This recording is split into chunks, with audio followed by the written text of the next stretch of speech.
Working with PFC.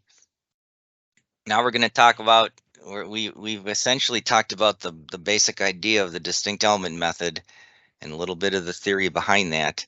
And now we're going to actually talk about how do you actually work with the PFC program. As you're going to find out, it's an integrated system. You can make plots, you can visualize stuff, and then you run these different data files. Okay. So let's start with an interesting quote, right? I like this one. You would need an engineering degree from MIT to work this, someone once told me, shaking his head in puzzlement over his brand new digital watch. Well, I have an engineering degree from MIT. Give me a few hours and I can figure out the watch. But of course, why should it take hours? So it has to do with how things are designed, right? Poorly designed objects. You can see there, we've got a poorly designed object. They provide no clues or sometimes false clues. Well-designed objects are easy to interpret and understand. They contain visual clues to their operation. So there's a workbench, there's a stool that I made, and there's my son who learned how to sit on it without any user manual, right? Because it was a well-designed object. There's my son today. There he was when he was little, there he is today. He's sitting on the same stool. I'm going to argue that the PFC user interface is a well-designed object. So let's see why. Before we see why, let's actually just run. Here we go, simplest possible model. So go into the directory called Graphical User Interface and open up the project file there. It's called Graphical User Interface.p2 project. So you should be able to double click on it. And presto, we get this data file here. Okay, so what we have in PFC is we have a data file. We send these send commands one at a time to the what we call the command processor right down here. I call it the PFC 2D command genie. Going to do our bidding. So let's just run this. So this is the data file, and we're going to send it to the command processor, and it's going to go through this one line at a time and execute these commands. To execute a data file, there's this green guy up here. So just type execute. And now it already did. It took 676 cycles. And now let's go to this other tab, which says system view, a packing of disks with contact force chains. Now let's go back and unpack this data file, okay? Simplest possible data file. So model new, what that's going to do is clear out the memory space of PFC, because maybe you've already got a model in there, right? So you want to start all over. So clear out the memory space, model new.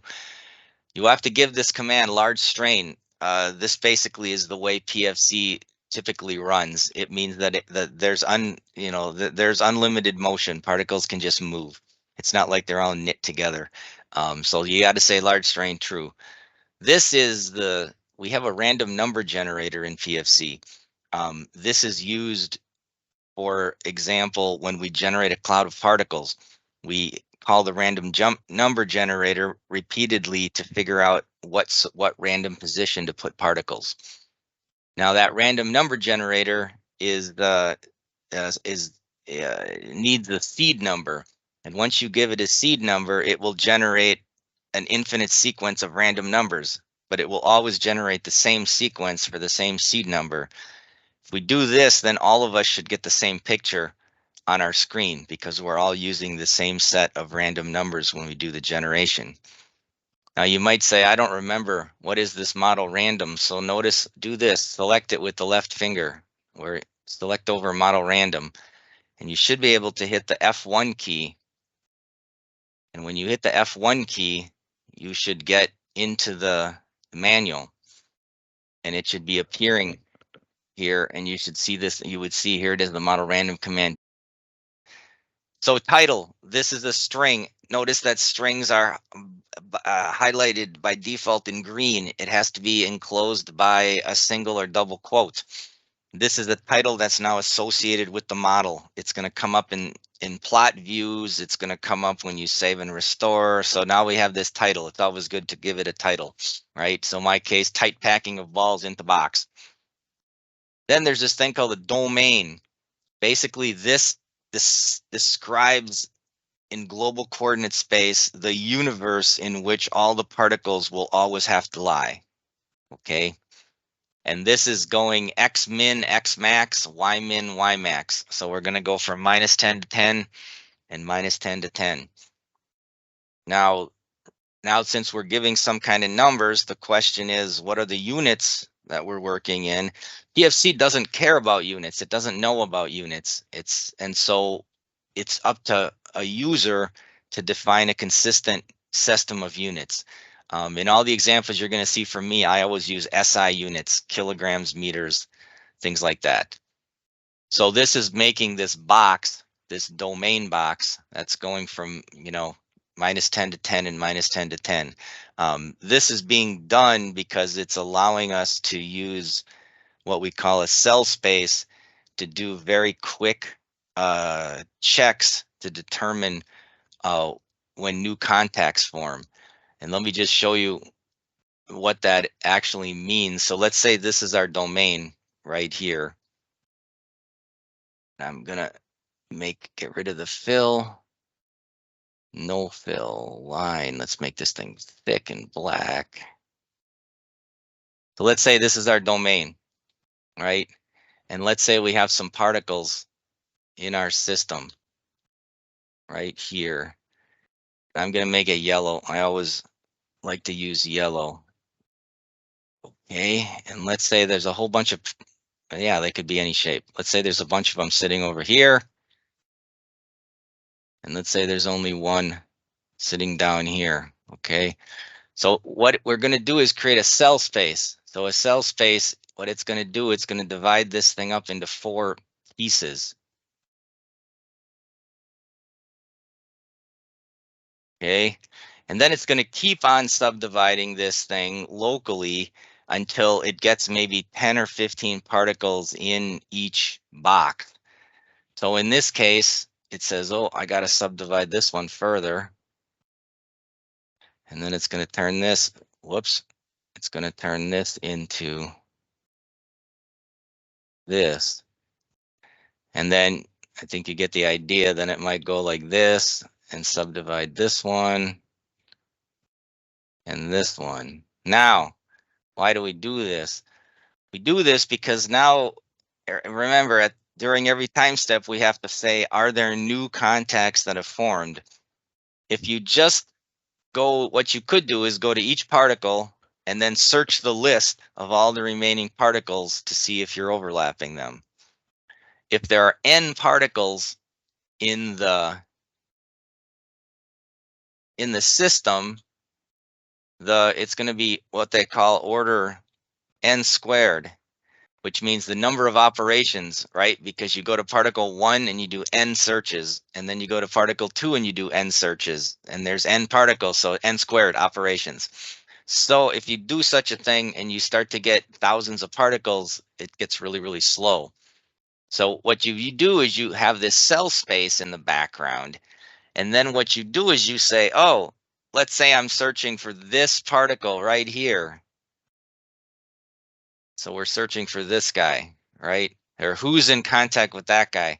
I say, what cell are you in? And then I only have to search neighboring cells. So I'm localizing the search process. And so that then becomes a number of operations of n log n, which is a much slower, many less operations, okay? And so this cell space is happening automatically. You never even see it. But as the system is moving and as particles are being created and moving around, this cell space is constantly adapting itself so that this search can be done. So if we go back, this is just telling it the domain. It's setting that up. Okay. Then the next thing is we have to tell PFC what it's going to do when a new contact forms. So we need to tell it what contact model to put in, and we need to tell it properties of that contact model. And so here, what we're going to do is we're going to put in that linear contact model, and its properties are Kn, Ks, and friction coefficient. And so here we're giving values to those 3 things. Notice we're saying this is the CMAT, this contact model assignment table. and we're giving a default, which means do this for every single contact that forms, no matter what. It doesn't matter if it's a ball-ball contact or a ball-wall contact or anything else. It's always going to be the linear contact model with these properties, okay? Now we're doing we need to generate some walls, and we're going to generate a box. So we do the wall generate command. So if I hit F1, this talks about the command generate walls with specified shapes. Okay, so we can say, oh, I want it to be a box. And then you have to give it, you know, X min, X max, Y min, Y max. So that's what we're doing here. We're generating what we're calling material vessel. And what I'm going to do right here is I'm going to put in a return. When the command processor hits return, it stops processing the data file. So I'm just going to run this. And now I'm going to go and I'm going to make a new plot. Let's call it my new view. And I can say, I can add these things called plot items. So what I'm going to do is I'm going to add walls. And I'm going to add an axes coordinate system. And these axes things I can put here. We're going to, don't worry, we'll go through the details very much here. But can you see, here's my axes on that lower left corner. I can make them bigger, smaller. And when I did that wall command, I said the box goes from in the X min and X max 0 to 0 2.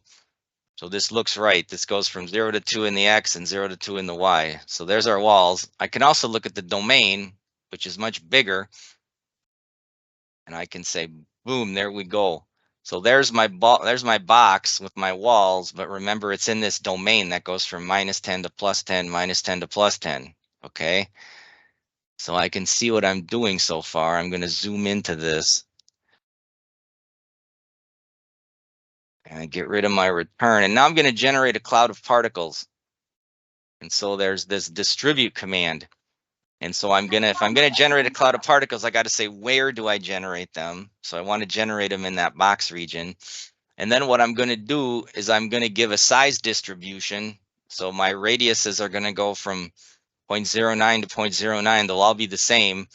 And I can give a bunch of slots in here, a bunch of bins. So I can say, 20% volume fraction are this size, 80% are this other size. And I can tell it what's the porosity that I'm going for here when it does the generate. So let's just hit a return here and run it. And it tells me, oh, 138 balls were generated. There may be huge overlaps. So I look at my system. I'm going to add balls to this, and there they are. So that's 12% porosity if you just take the area of these guys divided by the total area of the box. But there's overlaps here, okay? What we're going to end up doing is just cycling this thing, and they're going to push apart, and they're going to push and into the walls and get packed. All right. And so then we have to give properties to these balls. The minimum properties, so the contacts already are set up. They're going to be a linear contact model. What we have to give a density to the balls, because if we don't give a density, let's just try to run this. I'm going to put return. So now I have the balls in the model. And now I'm just going to say cycle 100. And it's going to tell me ball 1 has 0 inertial mass. Right? Because in order to get a mass, I need to know a density. So it's going to take the density times the volume of each ball to get the ball's mass, because we need to have a mass so we can do F equals ma. So these are attributes of balls. So one of them is density, and then we also want to have that local damping factor of 0.7 in there, so that we have some damping in this thing. So those are the two properties that we're doing.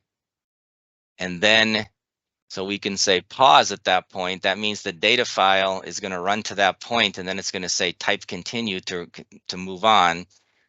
And then we're going to cycle 10. They're going to push apart a little bit, and then we're going to remember to determine if we're at static equilibrium. We're going to use the solve command and give that ratio average. And 1e to the -5 is usually sufficient to get a packing. And then we're going to save this thing. So now we're going to actually have a save file. This is it's not a file you can read. It's a binary file, and it sits in the same directory as where this is, but it contains everything about the model, the entire state information. So then we can come back later and we can say restore this state and continue on. You're going to do this a lot. Like when you might say you like create a specimen of sandstone, you save this, call it specimen 1, and then you maybe change the random seed so you get a slightly different packing and you make that specimen 2, etc. And then you come back and you say, okay, restore specimen 1 and do a track seal test, and then put the results in, specimen 1 results.save, and then restore specimen 2 and do a track seal test, etc. That's the idea of saved states. They're going to come over here on the left hand side. So if we run this thing and we look at this thing, there we go. Let's look at this view. And so we're going to cycle 10. So I'm going to say continue, pushes apart, and there we go. We're packed. Okay. Let me just do one more thing with this simple example. After we cycle 10, let's put another pause in. So here's my system. Haven't taken any cycles.